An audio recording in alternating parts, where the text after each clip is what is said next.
Hello everyone, my name is Maris, and today I want to talk to you about the 24 books that I want to prioritize in the year of 2024. And yes, I am aware that it is February, so I'm very late to the party with this, but it doesn't change the fact that I would like to get to these books this year.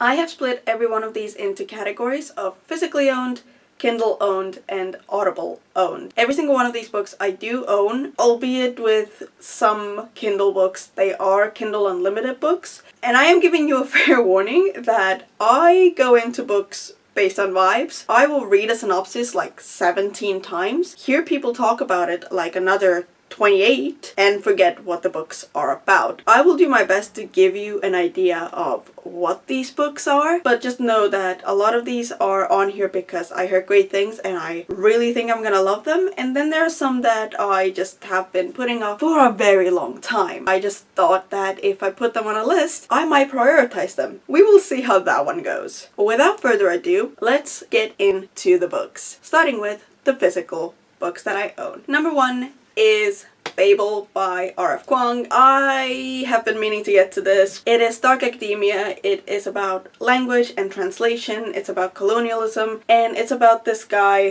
who gets taken from his home and shipped off to the West. I might be very, very wrong because, like I said, I don't actually follow along with what books are about. I just kind of know that, yeah, that sounds like something I'll like. Can I find a synopsis anywhere in here to tell you anything? That's a no. I cannot do that with this one. I have high hopes. And while I've only read The Poppy War by R.F. Kuang, not the trilogy, just The Poppy War, I have a high feeling about enjoying all of R.F. Kuang's works, and now I can get it back into the dust sleeve thing. I did it. Next up, I've got Lamplighters by Emma Stonex. This is a book that I believe was recommended by my boyfriend's mom, and he ended up getting this for me. So essentially, this book is kind of based on true events. It follows the story of these lighthouse keepers who disappear. Lighthouse is locked from the inside. There was like a meal ready to be eaten that's just abandoned, and the lighthouse keepers are gone. This is basically following the wives they left behind, and this writer or journalist who goes to the island where these women live to kind of get the story of what happened. It's kind of suspense, kind of mystery, and I don't know if there will be like paranormal elements to this, because honestly the event is just weird that they just disappeared like that. The Way of Kings by Brandon Sanderson. This is the first book in the Stormlight Archive, and technically there's two of them. It's the first book, but at least in the UK they're split into part 1 and part 2 because they're big boys and each part is 500 plus pages. So this is terrifying. I've been wanting to really get to it for a while. I know that I'm gonna love this story because I love Brandon Sanderson's writing and I think his worlds are really incredible, but I actually don't know what is going to happen. I know that this is a world with storms. People can't really live in a lot of places, and that's about all I remember. I read the Mistborn trilogy last year. Absolutely loved it. It is so well crafted. There are so many little hints and clues throughout the entire world. There are so many build-up moments that when you get to the end you're like, oh. And I'm expecting the same kind of energy from this one. Really excited to jump into this. Technically I want to read the entire Stormlight Archive up until the point that it is published, and I want to catch up with the series. But obviously, in order to catch up, I need to start. But I want to get to the end of the currently published books by December when the newest one will be released. Another book that I have on my list is Trudy Canavan's The Magician's Guild. This is a book that I picked up because my boyfriend recommended it to me. He said that he thinks I'll like it due to the strong female character aspect of it, and I honestly do not remember anything about this book, so synopsis time. Each year, the magicians of Imarden gather to purge the city streets of vagrants, urgents, and miscreants, but their protective shield is not as impenetrable as they believe. As the mob is herded from the city, a young street girl, furious at the authorities' treatment of her family and friends, hurls a stone at the shield, putting all her rage behind it. To the amazement of all who bear witness, the stone passes unhindered through the barrier and renders the magician unconscious. It is an inconceivable act, and the guild's worst fear has been realized. an untrained magician is loose on the streets. She must be found, and quickly, before her uncontrolled power unleash forces that will destroy both her and the city that's become her home. Are you ready for another one that I don't know the synopsis of, but I've heard everyone sing praises to it? It's Jade City by Fonda Lee. I think that jade is a source of power or a source of magic, and I believe it's political fantasy. I've heard that this is a very character-driven one as well, so I'm really intrigued to see the politics and the family dynamics play into this. And I really enjoy those kinds of aspects of a story, so excited to jump into this one. I feel like every single time I step back on camera after grabbing a book, I just go more off-center. I find myself here, or here. Girl, get a grip. Get in the middle of things. Forward. The next book I have on my list is Ninth House by Leigh Bardugo. This is a dark academia book. It is a first in a series, and it follows Alex Stern, who basically monitors the secret societies of Yale, and I believe it's got paranormal elements like ghosts, and that's about all I know, and I don't actually want to know more. I feel like this is going to be a more slow, take my time with it kind of book. I don't feel like I will be flying through this one. It's something that I've been putting off for way too long. I've owned this for absolute ages. I do not have an excuse other than I'm intimidated. Hopefully, I'll get to it in the next month or two. Book number 7 on my list is The Assassin's Apprentice by Robin Hobb. I have been wanting to read a Robin Hobb for absolute ages. Over the past 2 years especially, I've been hearing non-stop things about Robin Hobb and her long series of... Is that Elder? What is the actual series? Because now I feel like I'm not... Realm of the Elderling? Is that the one it says? Or am I just making it up and taking it from somewhere? Well, this is basically from the Farseer trilogy. This is the first book in it, and there's a bunch of series that come after. This is about Fitz, who is the bastard son of a king. He was raised in the stables with only the castle full as his company or jester or whatever it's called, and he is trained as an assassin to be useful to the crown. That's all I want to know. I believe there's something in this book about being able to communicate with animals, and I hope I'm right because that sounds amazing. I really think I'm gonna love it, and I hope I will. If there's any book on my shelves that intimidates me more than the Stormlight Archive books, it is The Priory of the Orange Tree by Samantha Shannon. This book is a chunker, and the writing is minuscule. I need a magnifying glass for these, and I already have my own special glasses to give me eyesight. I don't want to need a magnifying glass to make me be able to see things even more. This is a book that doesn't even have a proper synopsis on the back. I honestly will go into this 800 something page book blind. I know that there's dragons, and I know that it's sapphic. All it says on the back is, a world divided, a queendom without an heir, an ancient enemy awakens. Thanks, it gives me the whole plot. But honestly, I am intrigued by this one. I think I'll like this one, but I know absolutely nothing other than I'm in for a slow build-up of story, and I just need to take my time with it. I think I'll really like it. I just need to actually pick it up to find out. One of the oldest books on my mental TBR before I ever purchased this book is The Lies of Loch Lamora. I genuinely believe that I will love this book. Whenever I search for heist books, which is something that I personally really enjoy in my reading, this book comes up. And I keep not picking it up because I'm stupid, I guess. Essentially, this book follows Loch Lamora. He is known in his city under the name The Thorn of Camor. I believe that's what it is. The Thorn of Camor is known as this excellent swordsman who steals from the rich, gives to the poor, kind of like this very Robin Hood-esque figure. But these are all tales. So actually, Loch Lamora can barely hold the sword, he's very small, and the money that he steals from the rich, the poor don't see a penny of it. It goes to his small, tight-knit band of thieves. Camor is the only city that Loch has ever known to call home, and there's this war that breaks out that is threatening his home, and there's this kind of murderous game that he gets caught up in, and I'm really curious to know what this is about. It's kind of like a mystery element to it, and I'm here for it, and I don't know why I have not picked this up. I bought myself book 2 so I could get to book 1. Maybe give myself an incentive to pick this up sooner. Like, not even kidding, I need to get to this book. I know I'm going to love it, so I don't know why my brain has been like keeping me from being in the mood for this, or why I've been so scared of it, because there's no reason to be.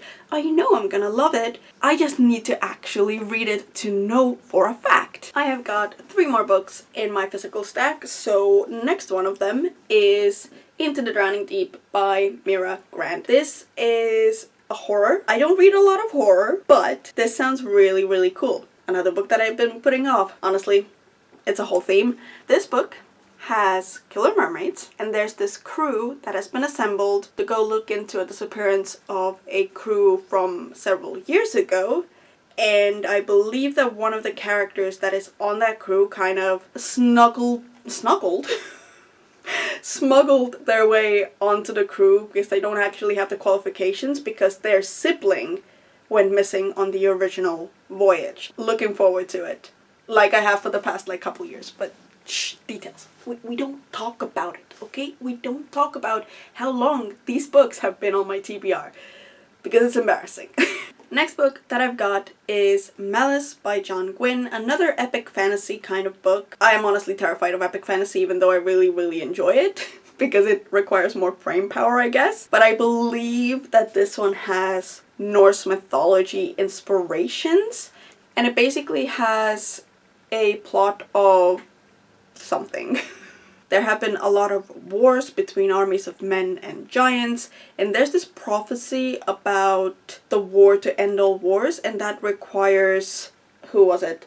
2 champions, the Black Sun and the Bright Star. The synopsis back here is making me even more confused about what this book will be about, but I just have a feeling. This book is one of those that I just have a feeling about, so here it is on my list. And the final book on my physical list is The Hobbit, or There and Back Again by J.R.R. Tolkien. I have not read Tolkien before, and I'm quite nervous. Well, technically I'm lying, because about a year and a bit ago, I think end of 2022, I started reading this. I still have the bookmark in here. I got like quite far into it. I'm like 2/3 of the way through it. And then I just was in a bad slump, and this was not a book that would work in a slump for me. It's one of those books that I feel like can be really fun, but takes a while to adjust to the writing style and be comfortable in the writing style. Tolkien's writing is not for everyone,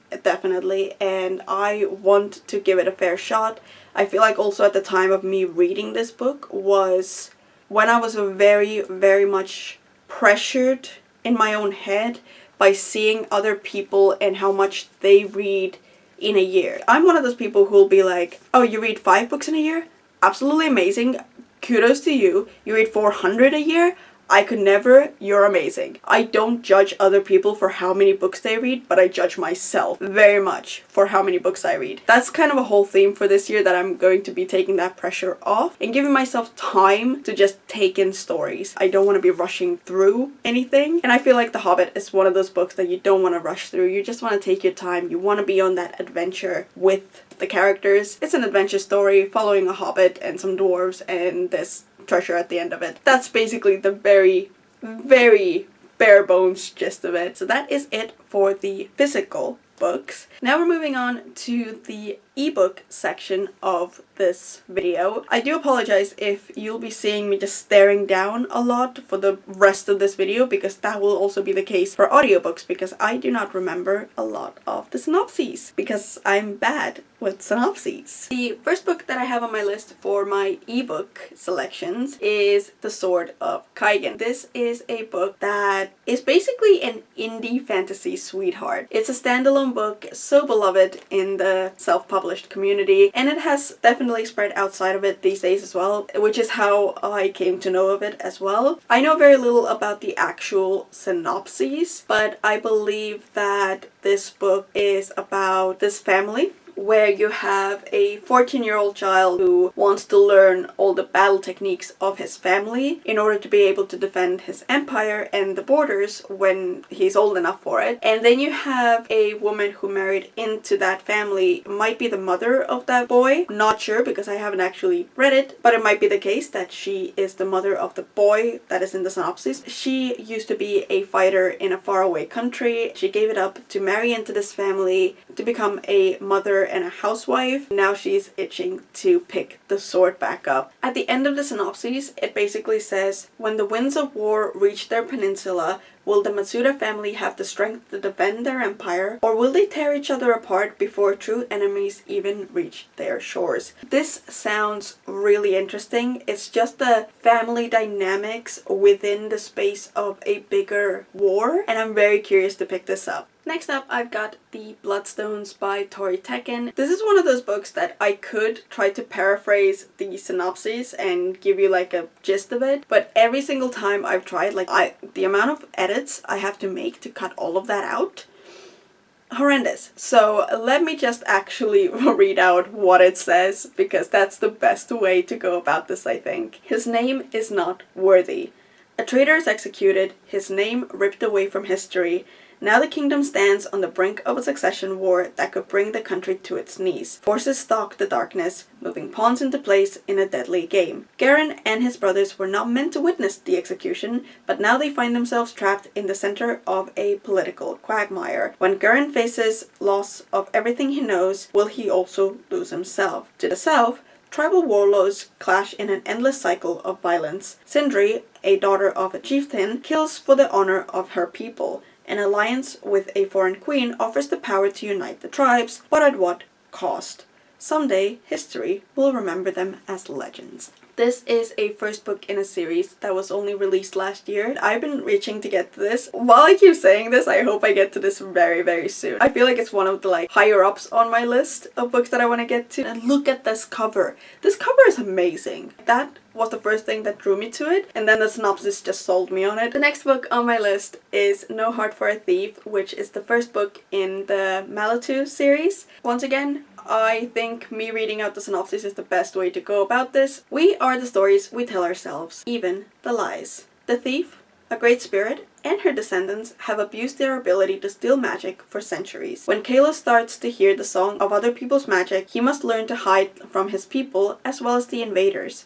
A gift or a curse, Kalo may be able to save his people from the ghost empire that claimed their land with the stolen magic. 18 years later, Kalo still prays to the spirit, but not out of loyalty or love. He knows better than to rely on those selfish pastors for anything. While hiding in the forest from his foolish acts of rebellion, he encounters a girl, Tayan, being pursued by 2 soldiers of the empire. Against his better judgment, he risks facing the consequences of his past to intervene. When Tayan attempts to run off seeking vengeance for her family, he offers to train her to wield her magic and a blade. If he can't convince her to relinquish her need for vengeance and stave off the demons of his past, he's going to get them both killed. It just sounds fun, and I am very curious about this story. It has been kind of in the corner of my vision for months.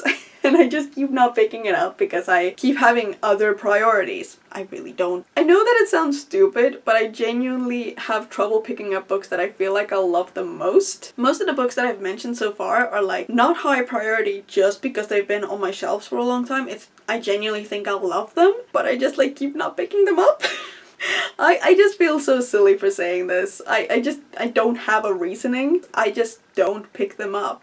What if I don't like them? I think I'll like them. It's dumb. I really need to get over this stupid habit. But my next book is A Touch of Light by Thiago Abdallah. This is another indie fantasy book. If I remember correctly, it is about griffins and griffin riders, and that in itself is amazing. I'm honestly intrigued just from that premise alone. Just to give you a little extra reasoning why I'm interested in this, I honestly, I do not know the synopses of so many of these books, and I feel like if I add the synopses read-in to every one of these, it'll stretch out the video way too long. So let me just read out a part of it. The Ashes of Averin is a sprawling epic fantasy series where religion and politics are one, Griffin riders roam the skies, and a looming blight threatens to tear everything down. What else do you really need to know? There's griffins, griffin riders, there's politics, and everything's about to crash and burn. Ashes of the Sun by Django Wexler is a book that I've owned on my Kindle for quite a while, embarrassingly long time as per a lot of my other books. This is a book that drew me in with the premise of there being a pair of siblings who in a conflict end up on two separate sides. I honestly don't know much about the conflict. I know that there was a event or war or something that ended up with the world being in ashes. And there's still some conflicts going on. You have the siblings that are fighting on opposite sides of it. Next up, I've got Senlin Ascends by Josiah Bancroft. This is a book that follows a man called Senlin. He has recently married. He is a very quiet man. He loves his adventures in books. But when he goes on this honeymoon with his new wife, she's gone. And to get her back, he needs to enter the Tower of Babel. It's kind of like a menacing place. What does it say here? It is a world of geniuses and tyrants, of menace and wonder, of unusual animals and mysterious machines. And if he ever hopes to see his wife again, he needs to become more than just a man of letters. He needs to become a man of action. And he also needs to survive, but that's besides the point. It just sounds really interesting and I'm very curious to read this. Honestly, reading this synopsis really ignited my passion for this book again. I am like so excited to read this. I might have to bump this up on my list. I have so many books on my list already though. And the final book in the ebook section is Plain Bad Heroines. This is another horror ebook. Once again, don't read a lot of horror. Probably been putting off because of that. It's also 600 something pages. Also been intimidated by that. So let me just go ahead and read you the synopsis of this book because I feel like I will butcher it if I try to put it into my own words. Brookhampton School for Girls, infamous site of a series of tragic deaths over 100 years ago, soon to be the subject of a controversial horror movie about the rumored Brookhampton curse. Now, the school's doors are open once more, but as the crew of glamorous young actresses assemble to start filming, past and present begin to blur, and soon it's impossible to tell quite where the curse ends and Hollywood begins. It sounds really intriguing, so maybe I'll get over my intimidation of big books and read it, like basically half the books behind me as well. And we're finally at the audiobook section of the video. And I'm gonna kick it off with Brandon Sanderson's Skyward. I technically own the ebook of this book as well. I could have included it there, but I thought that since I have a double whammy, I might as well just put it into the audiobook category that is already short enough as it is. The world is almost at the extinction point. This main character wants to be a pilot. I know that there is a parent of hers who was a pilot, but deserted? I can't find it in the synopsis, so I cannot use that word. I believe that she has shame on her shoulders because of that event, but she really wants to be a pilot and she finds this ship that might have a soul. This is the first time I'm actually hearing of that part of the synopsis, so that like really threw me off when I just read it on my phone a moment ago. It sounds amazing. Next book is by another author that I really enjoy reading from. The book is The Fragile Threads of Power by V.E. Schwab. This is the first book in a series that is a sequel series to the Shades of Magic trilogy. You definitely need to read the original trilogy before you can move into this series because from what I understand, most of this book at least is very heavily following characters that you knew from the original trilogy, so you don't have the new characters take over just yet. But from what I understand, there's a new queen in White London and there's a rebellion happening in Red London. I know also that there is one character who can see the threads of power, like legitimately see the threads of magic, and she can touch them. There's not much I can say without like spoiling the original trilogy. There's not much I want to know going into this series, so I'm just gonna leave it at that. and moving on to the next book, which is Legends and Lattes by Travis Baldree. This book doesn't really need me to give an introduction because it's been everywhere for the past 2 years. It's basically a coffee shop run by someone who used to be a fighter and go on adventures and quests and now lives a quiet life. We're almost at the end, guys. We have 2 more books to talk about, the first of which is Apples Never Fall by Liane Moriarty. I have read Big Little Lies by Liane Moriarty. I read that over audiobook as well. This is basically this perfect family. You have the mother, the father, 4 children. They have a really good business going, everything's good, and then the mother disappears. No calls, no notes, the bike is missing, the woman vanishes, and people will obviously talk. If this book is anything like Big Little Lies, there will be interwoven storylines, there will be different characters whose perspectives you will see, and there will be a very interesting way of revealing what happened. I was actually gobsmacked at the end of Big Little Lies, so I'm hoping kind of for the same vibe. Obviously not the same book and the same plot, but I definitely want the same kind of energy from it. Just a kind of slow progression of things unraveling. So intrigued to read this one. The final book on my list is Children of Time by Adrian Tchaikovsky.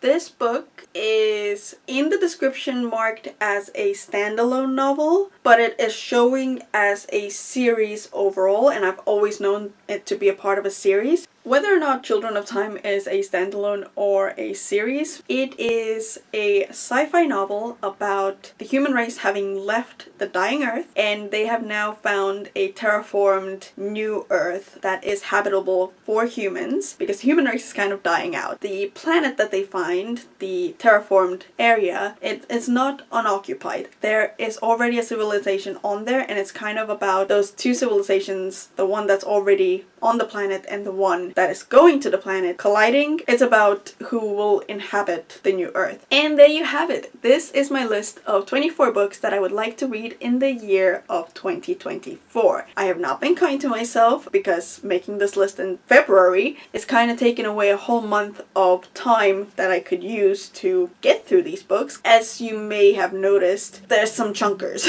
on this list. There's a lot of 500 plus page books on this list, and that's without me mentioning the sequels of these that I want to get to. There's a lot of sequels that I want to get to as well, so you know, it's gonna be interesting. Let me know down in the comments if you have read any of these books, what you thought of them. Obviously no spoilers because I haven't read them yet, but I really want to engage in conversation, and if you're interested in any of these, let me know as well. Maybe that will push me to pick them up even sooner. That is it for me for today, and I very much thank you for tuning into my video. Bye!